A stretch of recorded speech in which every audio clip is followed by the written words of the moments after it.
to the David67 Celtic News YouTube channel. Today going to do a wee post-match reaction of Celtic's very dramatic 2-1 win last night at Hibs. Puts us back top of the table by 3 with goal difference boost over our big rivals in second place. Also, they do have a game in hand next Wednesday against Ross County. But it doesn't mean that we're back on top of the table, putting them back under pressure. Now, it clearly wasn't a great performance. Great result, not great performance. But sometimes you need those sorts of battling results to win a title where you're not the best team. You don't have the best chances, you don't have the most chances, etc. But Celtic, to their credit, after what I thought was a rather anemic second half, did get themselves back into the game, leading to the penalty kick just at the very end of the 90 minutes, which then led to a wee bit of a VAR review, and then Adam Idah scoring his second penalty. So, looking at the start of the game, Brendan Rodgers made some big choices. Some worked out, some didn't work out. He started Kuhn on the right wing. He started Dyson Maida on the left wing.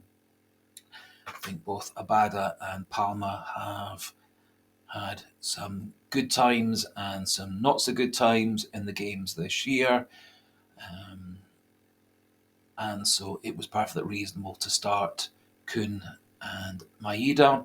Maida, as always, full of industry, full of hard work, all over the pitch, helping out in attack, midfield, tracking back to defence, helping out at corners, helping out at every point.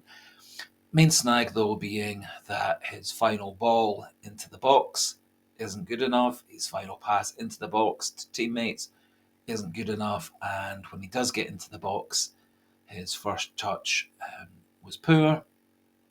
Otherwise, he would have scored a really nice goal in the first half. Instead, he miscontrolled the ball and the ball ran away from him. Kuhn, I thought, was absolutely rubbish. I could scarcely remember anything positive done by Kuhn in the time he was on the pitch. I thought Luis Palma did show some good touches. He wasn't, of course, involved in the lead up to the penalty kick that won us the match. Abada, rather quiet again. He did get himself into a couple of good positions, but unfortunately, Adam Idah didn't square the ball to him for what would have been a very easy chance on goal. I think the decision to start Adam Idah up front in place of Kyogo, that clearly worked out well. Idah very calmly scored both the penalties and also had a few other chances.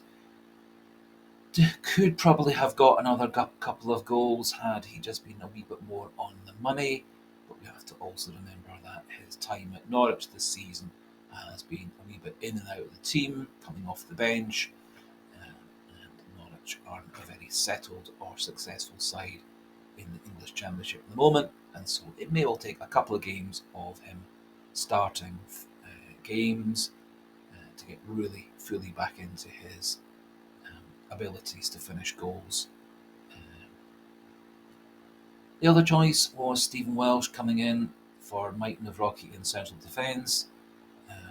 I thought Celtic did look a wee bit shaky in defence. Not convinced that Welsh and Scales are a particularly good partnership. Doesn't really feel that one of those is taking charge or is dominant. The other big decision Rodgers made was keeping going with Barnaby at left back. Would say this probably was Barnaby's best game at left back this season, although that's not saying much. I was actually astounded to see a few media sites and fan sites gave Barnaby man of the match. I thought Barnaby, as a defender, remains a very poor option. He was at fault with letting in Miller at the back post when that sweeping cross came from the Hibs left wing, right across our goal. Burnaby let Miller loose at the back post. Happily, Miller skewed the ball wide. Burnaby also was at fault for a couple of the knockdowns, not being there to pick up the ball, which led to the very good overhead kick by the Hibs attacker, which was well saved by Joe Hart. And also at the goal, again, Burnaby was kind of in no man's land, not helping out in the air, kind of in the middle, getting in the way, blocking Joe Hart's view. He really should have been anticipating the knockdown by the Hibs attacker, which went to Levitt for the Hibs goal. Ralston, I thought, played really actually quite well. He was pivotal in creating the final goal with his wonderful sliding tackle, perfectly timed, then up on his feet into the box, helping out with O'Reilly, leading into Kyogo's foul and for the penalty. And for me, the defence still looks rather shaky. We don't really have anyone taking control, and it is an ongoing worry. Again, I was quite surprised to see a lot of other fan sites and media sites nominating Liam Scales as man of the match. Again, Scales did do a fine job um, blocking that shot from Yuan over the bar with his bottom. Not quite sure how deliberate it was, but it worked. He did win a few headers in the air, did win a few tackles and interceptions, but I'm still quite concerned at his lack of pace and his poor positioning at times. And I think that comes down to the fact that he and Welsh, despite their age, aren't terribly experienced as central defenders, and I think they need someone beside them to organise them, and that wasn't the case last night. Brendan Rodgers said this was Celtic showing champions mentality. Not massively sure that was the case. I think we got a bit lucky.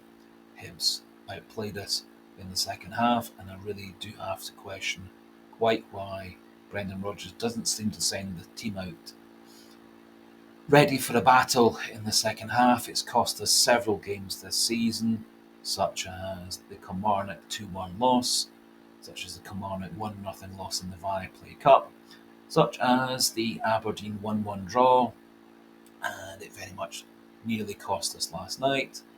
Hibs played nice attacking football. They kept the pressure on. They kept on pushing forward. Hibs, once they got the ball into the middle third, pushed forward and forward and forward. Every ball that Hibs had in that middle third and into the final third was pushing the game forward. I am so frustrated with what I guess must be Brendan Rodgers' tactics of side to side lateral passes, get the ball into the final third, and then a pass backwards to Bernardo, O'Reilly, McGregor, then suddenly it's back with Scales, and then suddenly it's back with Joe Hart. Several times we were in the attacking third, and a couple of passes looking backwards, not forwards, and suddenly Joe Hart's under pressure. Hibs are pressing the defenders, and we're struggling to get the ball back into the midfield. Also, there is this bemusing way that we keep on giving Callum McGregor short passes when he's not actually really in space, and then McGregor, with a blanket of midfielders and defenders in front of him, ends up going sideways to, in this case, Ralston, Burnaby, McGregor, Welsh, Scales, and there isn't anybody really available for a forward pass. We really shouldn't be putting all the pressure on Callum McGregor to be the creator of chances and creator of moves. And when Celtic have been at their best this season, playing with a lot more pace and aggression, it's been very noticeable. Players have been getting themselves into space. seems at the moment that Rodgers wants this patient, side to side, looking backwards, not forwards style of play to dominate possession, but it's not getting us good quality chances. It's not breaking down defensive sides. It's not breaking down a team such as Hibs last night, who were incredibly good at pressing the ball, incredibly good at pressing space, and we didn't seem to have that bit of magic from anybody to get into space or to pass the ball through the defence or over the defence. And that is, for me, quite a worrying sign going forwards. However, we are back on top of the table, and that is good. I think from yesterday's match, special praise for Joe Hart, taking control of his box much better. It was great to see him coming for a few corners and high balls into the box, which he's been kind of reluctant to do this season. Again, not sure if it's a change of policy from Rodgers and the goalkeeping coach to allow Hart to come like he used to for high balls into the box, but it was good to see that. And of course, he made a couple of very good saves, especially the one from the bicycle kick by the Hibs sub when Hibs were very much on top. He did make a really nice save almost as the final whistle was about to be blown. Wasn't a particularly difficult save, but he kept hold of it and snuffed out any possibility of Hibs getting back in the game. And so I'd like to give Joe Hart a lot of praise for yesterday's match. Don't think Brendan Rodgers in his selections was particularly brave, and again in terms of his substitutions and his tactics, don't think he's particularly brave, but we got a bit of luck, we kept ourselves in the game, and this time we managed to pull a victory out the jaws of a draw, which has been quite a problem for us a few times this season, where we haven't kept on playing to the end of the game. That's cost us points, such as against Aberdeen and against Hibs and against St Johnstone and against Motherwell when we conceded in stoppage time, which was very, very annoying and has had a major impact on the season as it knocked us off our good flow at that time. First penalty, I thought Stonewall penalty. The Hibs defender completely took out Alistair Johnston at the back post. It was a reckless challenge. It was a late challenge. If that challenge had been anywhere else on the pitch, it would have been a free kick to Celtic, and so clearly has to be a penalty. What did surprise me was that the Hibs defender got away without being yellow carded. Often is the case when a player goes down with a head injury, the referee forgets to yellow card them. However, clearly was a penalty kick, and there didn't seem actually to be an awful lot of protest from the Hibs players, the Hibs manager, of course, in his post-match interviews, protesting vehemently regarding the two penalties Celtic were given and how they should have got two other penalties through VAR, but we'll come to that later. Penalty kick, very nicely put away by Adam Idah.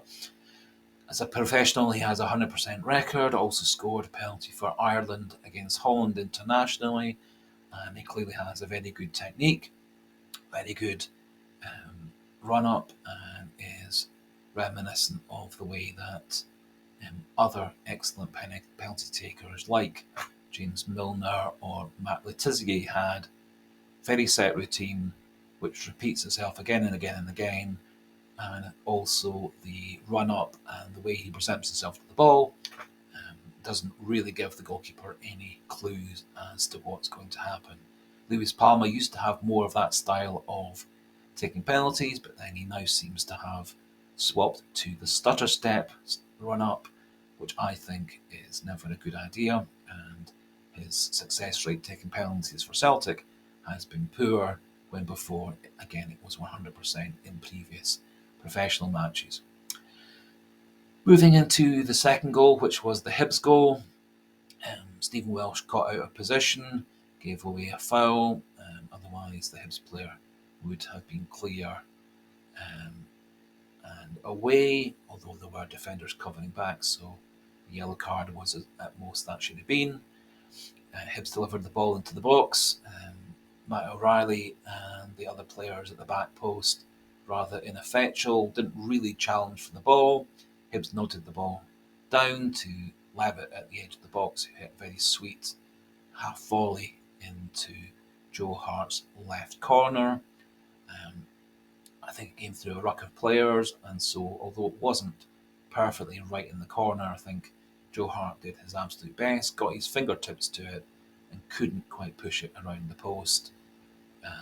What did annoy me was also the fact that Celtic didn't really seem to have anybody looking for the knockdown by the Hibs players. And there were two or three Hibs players at the edge of the box completely unmarked, and players such as Burnaby and McGregor couldn't quite get to the ball to block it. Um, and so it wasn't really the best example of defending. Um, and I think it's something Celtic really need to work on better is defending corners and defending free kicks, because it has been a major problem for us all season. Finally, coming to the penalty, bang on 90 minutes. Lewis Palmer made some nice progress down the left side. Nice cross into the box, not quite on target, which is a recurring phrase when we talk about Lewis Palmer. However, ball broke out. Tony Ralston, beautiful sliding tackle, got himself up into the box. Bit of clever interchange to Kyogo on the edge of the box. He shot for goal, but at the same time was completely taken out by Mike Newell, the Hibs midfielder. And despite what Nick Montgomery, the Hibs manager, said, 3 or 4 Celtic players were appealing for the penalty because it was quite clearly from most angles a penalty. Nick Walsh didn't see it as a penalty. Maybe his view was slightly blocked.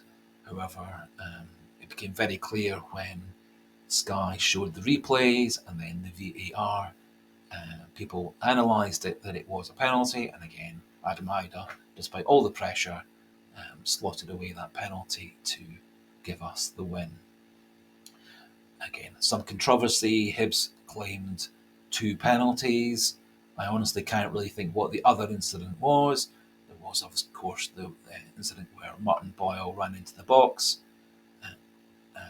brushed past Burnaby, knew that the ball was too far away, then threw himself Tom Daley, Olympic freestyle diving champion style, into the box, frantically appealing for a penalty, and quite rightly got a yellow card for diving. Again, I think Nick Walsh, the referee, did a fine job there. He analysed that there had been a very slight brush by Boyle and Burnaby, nowhere enough to make anybody fall over, lose their balance, etc., etc.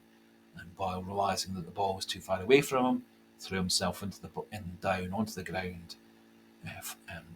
desperate for a penalty. Not a penalty kick in a million years. Both Celtic penalty kicks were clear penalty kicks. And all the impartial observers clearly thought that too. Not surprisingly, Chris Boyd, in his post-match analysis on Sky, was dubious regarding the penalties and was saying Hibs should really have been given that penalty. Not quite sure why Sky keep on using him for games involving Celtic, because he clearly isn't able to hide his pro-Rangers support behind giving his opinions. I do actually like James McFadden as an analyst. He doesn't really seem to show which teams he favours. He does seem to pretty much do things straight down the line, and I do like that from an expert pundit. just looking ahead a wee bit to the weekend, it does look like we're going to be without Stephen Welsh.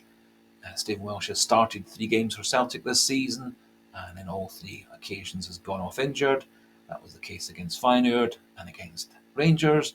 Now seems to have a minor hamstring tweak, which will likely keep him out for a couple of weeks or so.